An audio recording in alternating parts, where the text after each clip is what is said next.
The Case of the Vanishing Ventriloquists. A Raven Darkblade. Mystery. Chapter 3. A Swing and a Miss. Detective Raven Darkblade, standing at a despondent 5 feet 7 inches after a particularly uninspiring lunch of leftover Chinese food that might have been Italian, arrived at Frankfurter's Fancy Franks on the corner of 5th and Despair. The hot dog stand was a Crimson City institution, serving questionable meat in even more questionable buns since 1987 or 1978. The sign kept changing. Why does it always have to be food establishments? Raven muttered to himself, because self-pity was free and he was on a budget. Frankfurter himself stood outside his stand, looking like a man who'd seen things. Terrible things. Tiny things. His apron, which had once been white in the same way that snow was once rain, bore stains that told stories nobody wanted to hear. "Detective!" Frank called out, his voice carrying the weight of 1,000 processed meats. "Thank God you're here. It's happened again. Another one of those wooden demons." "Dummy," Raven corrected. "They're called dummies."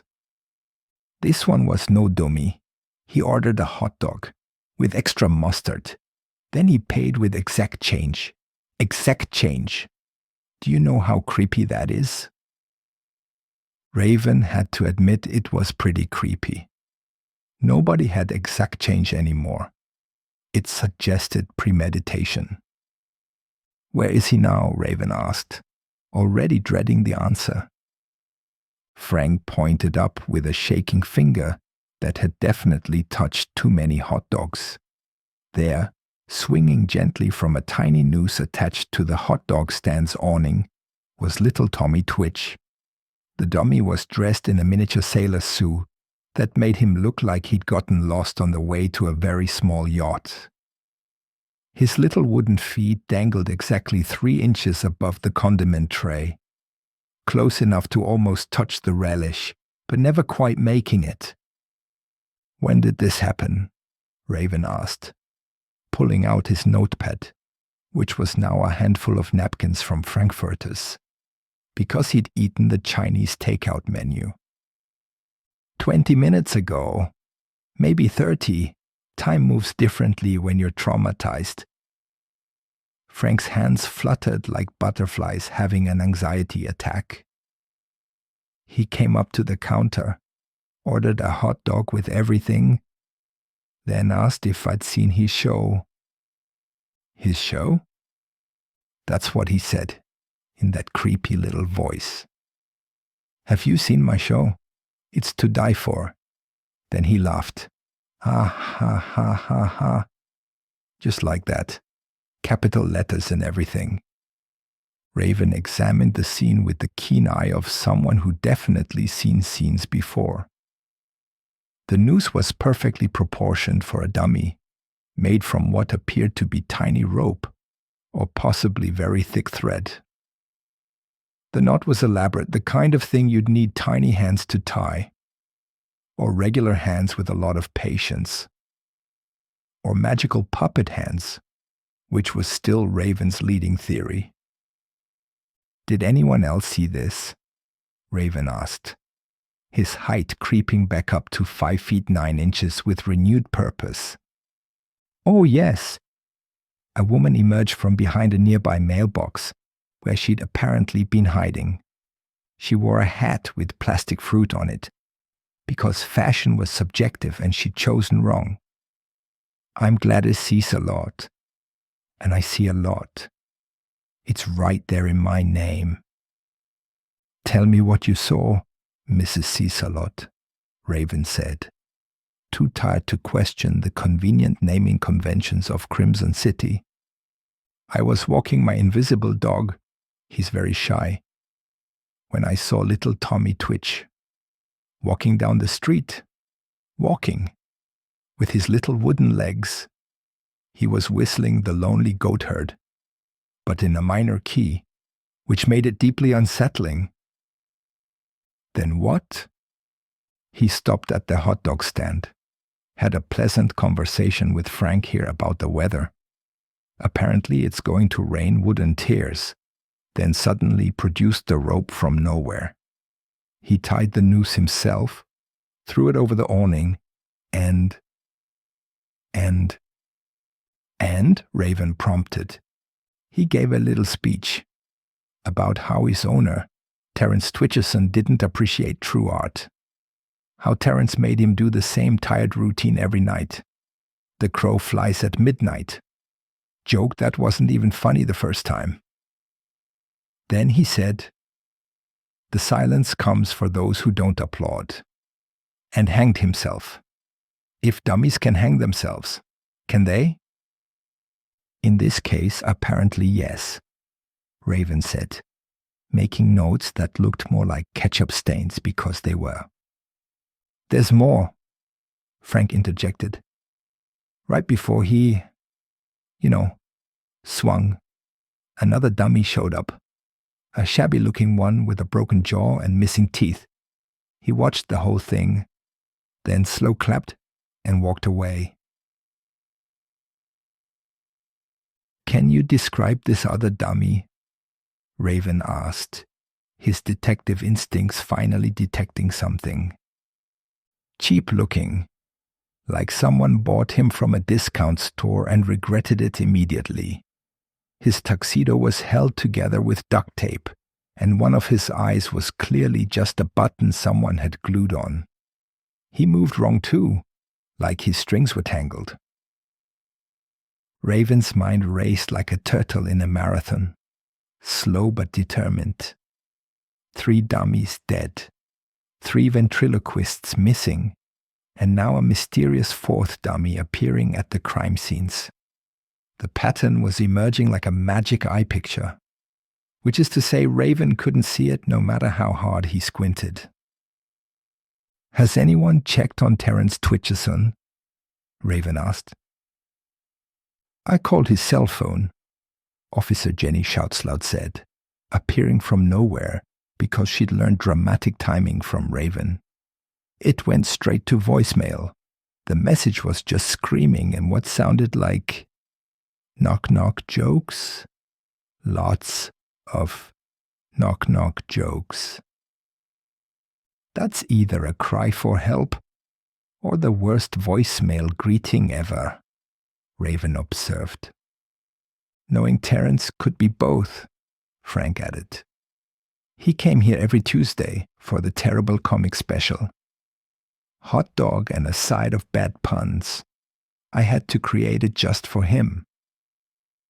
A crowd was beginning to gather, because nothing attracted Crimson City residents like tiny wooden tragedy. Among them, Raven noticed a figure in a dark coat taking photos with what appeared to be a camera made entirely of popsicle sticks. "You there?" Raven called out. "With the artisanal camera." The figure turned, revealing himself to be none other than Dr. Vincent Van Mop from the museum, still pushing his cart of cleaning supplies that seemed to follow him everywhere. "Detective," Dr. Van Mop said cheerfully. "I heard about the puppet problem and came to offer my expertise. Did you know that in medieval times, puppeteers were considered wizards?"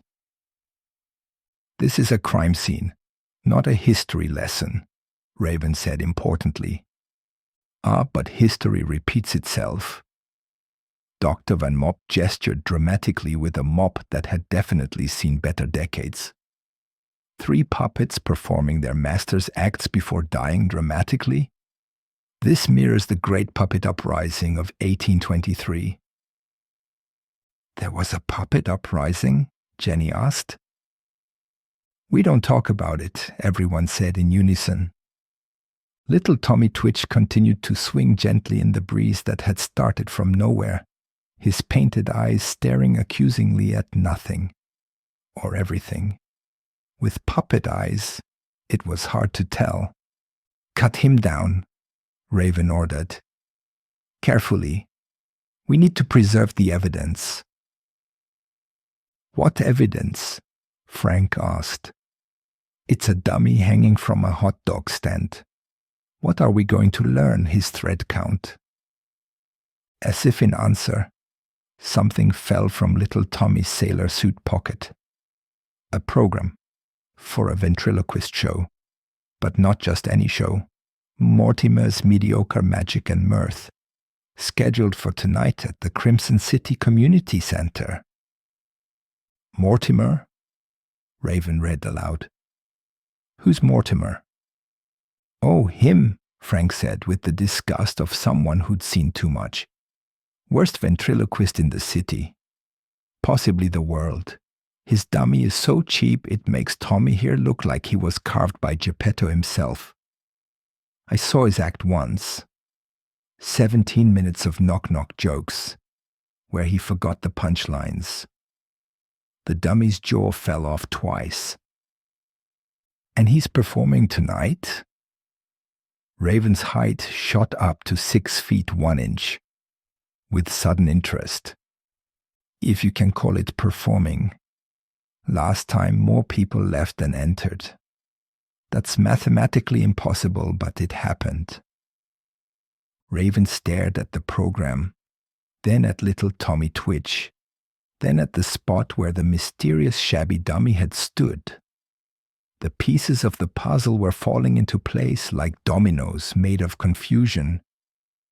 Jenny, he said urgently, get me that list of ventriloquists.